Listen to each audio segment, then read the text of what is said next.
Assalamualaikum warahmatullahi ta'ala wabarakatuh.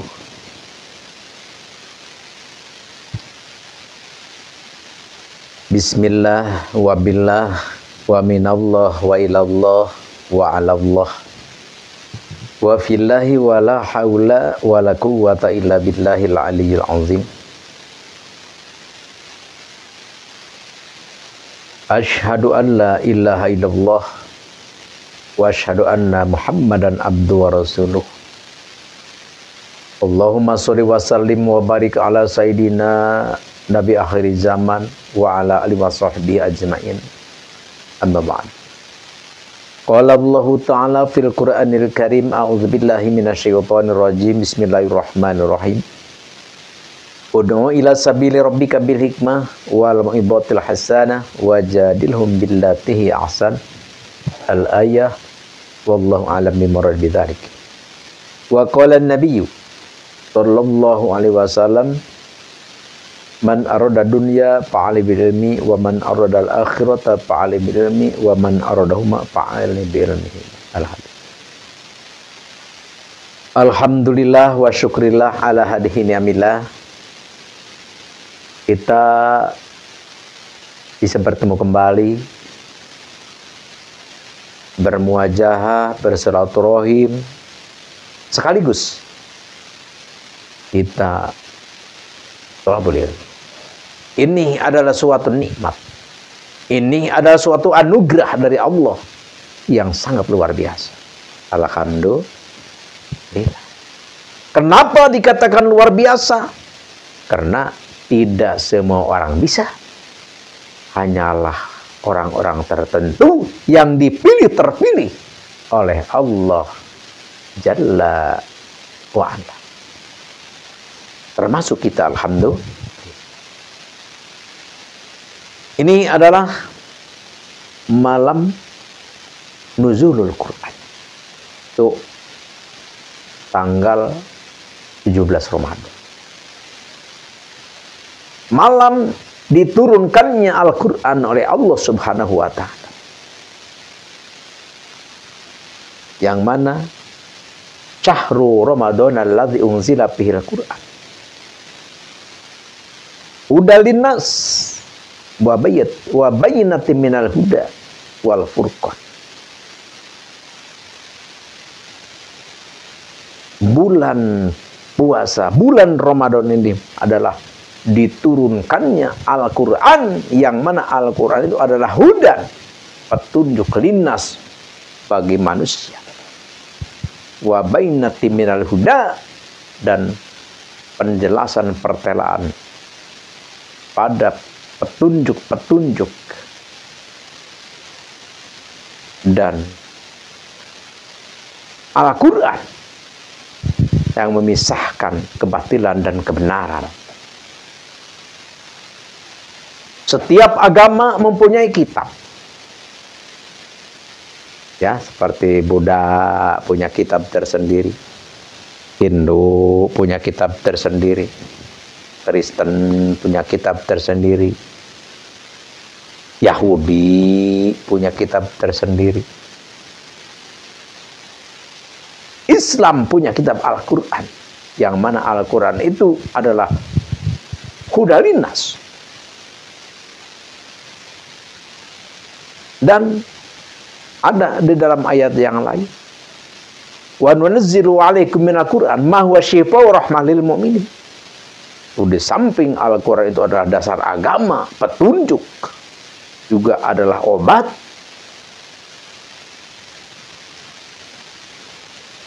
bagi umat manusia. Itu makanya semua ilmu tidak akan lepas daripada Al-Quran. Ilmu apapun itu. Makanya kita di alam dunia ya, ada orang yang bisa ini, bisa itu, bisa ini, bisa itu, bisa berbagai macam. Itu adalah tidak lepas daripada Al-Quran. Ya makanya, ya cuma yang terkandung di dalam Al-Quran itu tidak semua diamalkan, dilakukan oleh orang Islam.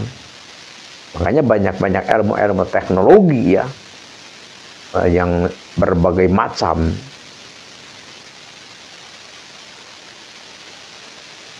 Itu kebanyakan orang Islam justru hanya menikmati hasilnya. Justru yang mengerjakan, yang melakukan kebanyakan kadang-kadang non-muslim seperti itu. Tapi ilmunya dari Al-Quran. Makanya tidak akan ada ilmu di muka bumi ini yang di luar Al-Quran. Jadi semua ilmu, keahengan, keistimewaan, kegagahan, berbagai macam ilmu ini terkandung dalam Al-Quran.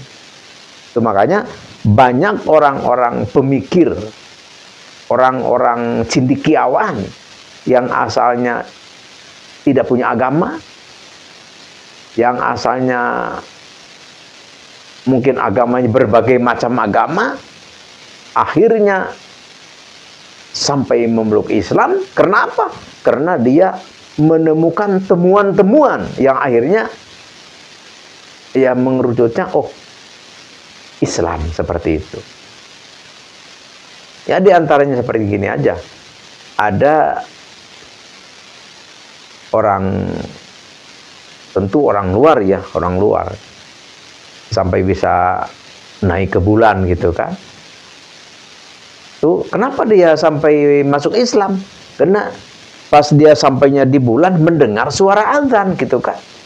Pas dia ingat suara ini suara di bumi, di bawah. Kok ada di bulan? Oh, akhirnya oh berarti Islam itu benar-benar ya agama Allah itu berarti benar nyata. Akhirnya pas turun dia memeluk agama Islam. Ya berbagai macam lah, berbagai macam.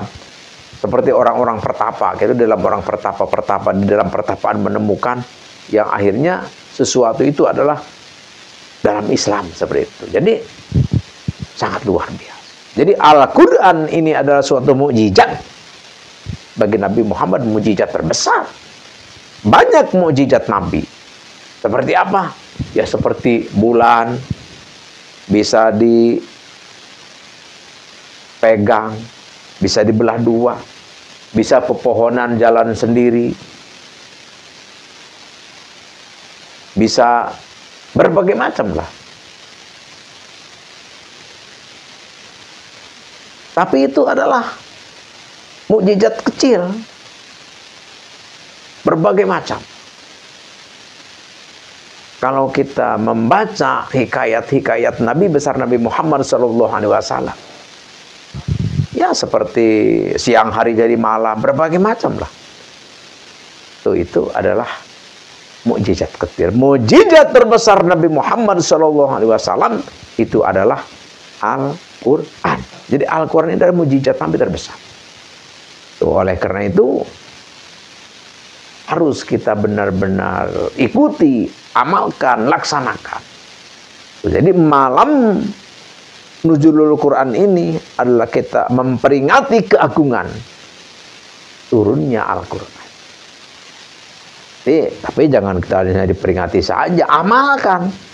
Kalau misalkan kita hanya diperingati, wah kita mengadakan ini dan itu, kita mengadakan mewah-mewahan berbagai macam gemerlap untuk merayakan malam Nuzulul Quran, tapi Qurannya kita tidak amalkan, percuma. Percuma. Tuh, jadi oleh karena itu tujuannya diadakannya acara Nuzulul Quran itu adalah supaya kita lebih dekat, lebih cinta, lebih memahami dan lebih mengikuti kepada ajaran Al-Quran, insya Allahu amin ya Allah ya Rabbal alamin. Oh, jangan sampai gini, wah kita kalau acara Nuzulul Quran mungkin diperbesar, wah diadakan ini dan berbagai macam hiasan, tapi hanya seremonia saja. Jadi ya itu pun tidak jelek, bagus ya, bagus. Cuman alangkah lebih baik, alangkah positifnya kita amalkan apa-apa yang berada di dalam Al-Quran, tuntunan Al-Quran, ajaran Al-Quran, amalkan dengan sebaik-baiknya. Tuh, karena Nabi Muhammad SAW bersabda, taraktu fikum amroin idza tamassaktum lan tadillu abadan. Jadi Nabi berkata, aku tinggalkan untukmu dua perkara. Apa? Itu adalah kitabullah wa sunnah. Itu adalah Al-Quran dan Al-Hadis. Tuh, makanya Nabi telah tiada, tapi peninggalannya ada, yaitu adalah Al-Quran dan Al-Hadis.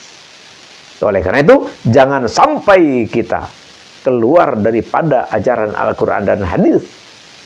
Siapapun, ulama, ustadz, ajengan, kiai, buya, apapun yang mereka katakan, yang mereka perintahkan, yang mereka ajarkan, tapi kalau tidak sesuai dengan Al-Quran dan Hadis, maka jangan kita turuti. Kenapa? Karena Rasulullah bersabda seperti itu. Aku tinggalkan kepadamu sekalian Al-Quran dan Al-Hadis. Apalagi di zaman sekarang ya. Ya sebenarnya sih nggak zaman sekarang saja, dari dulu ya. Sepeninggalannya Nabi, Islam ya berkembang. Ada yang berkembang positif, ada yang berkembang negatif, seperti itu.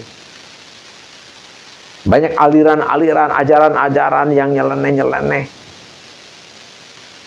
Alhamdulillah, oleh karena itu, jangan sampai kita lepas daripada Al-Quran dan Al-Hadis. Itulah tongkat, itulah petunjuk bagi kita untuk menjalani kehidupan yang benar. Insya Allahu amin ya Allah ya Rabbal alamin.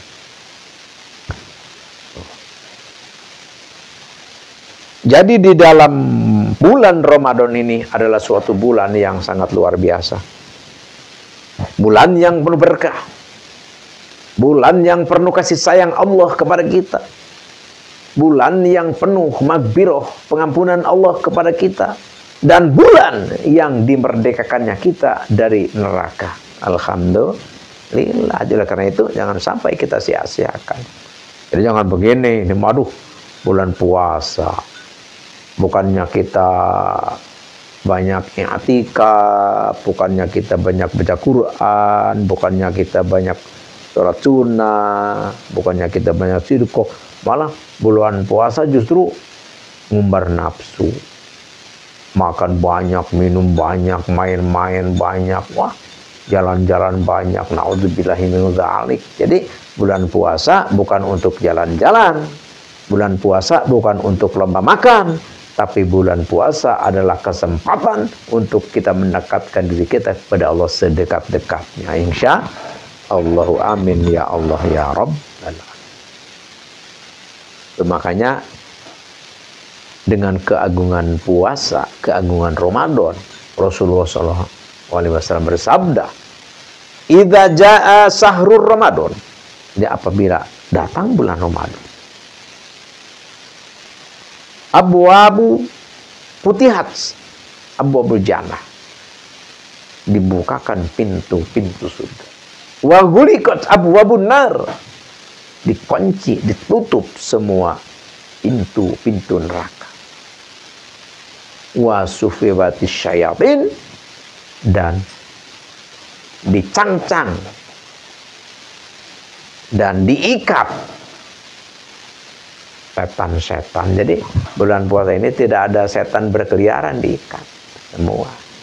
Makanya orang yang puasa itu lungguh-lungguh, baik-baik, sopan-sopan, sabar-sabar. Bulan puasa. Kenapa? Karena tidak ada setan berkeliaran.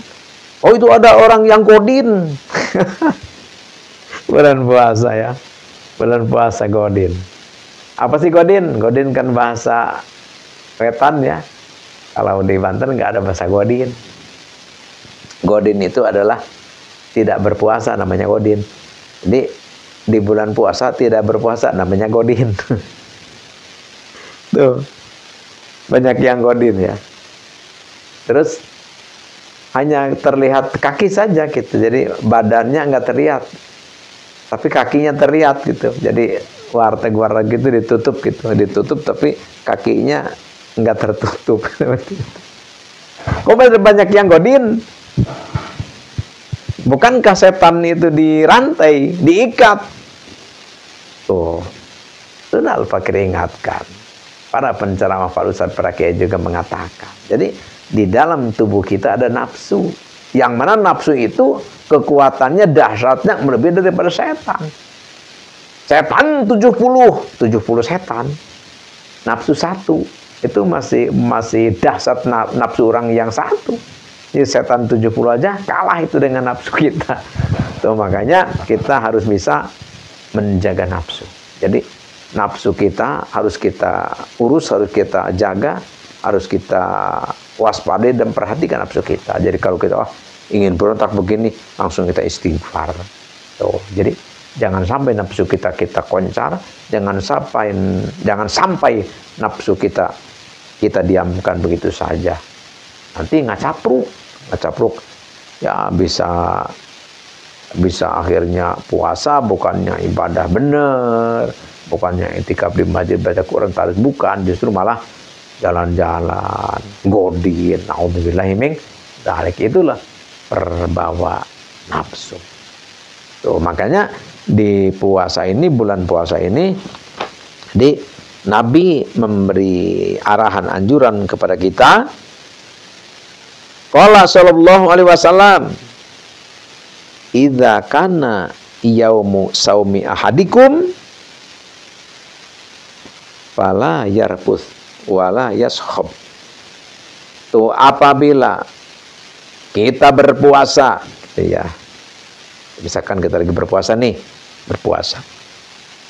jangan sampai kita hidup semena-mena, berbuat maksiat, ribut, berlaku nggak baik lah, apapun itu. Jangan sampai.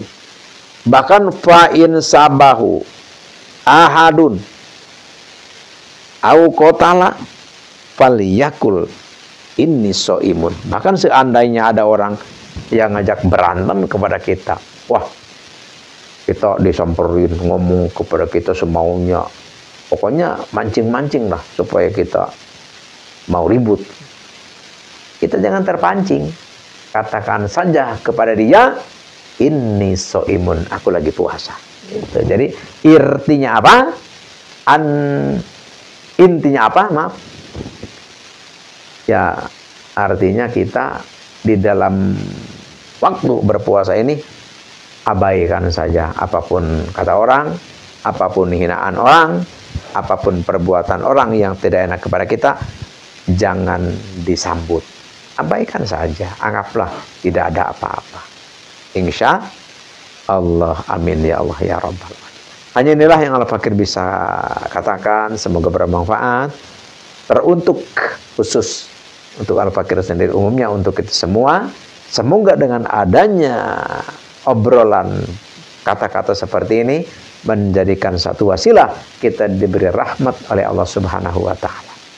Sekian demikian, terima kasih, mohon maaf atas salah hilaf dan keliru. Al-afwu minkum wa billahi taufiq wal hidayah. Wassalamualaikum warahmatullahi wabarakatuh.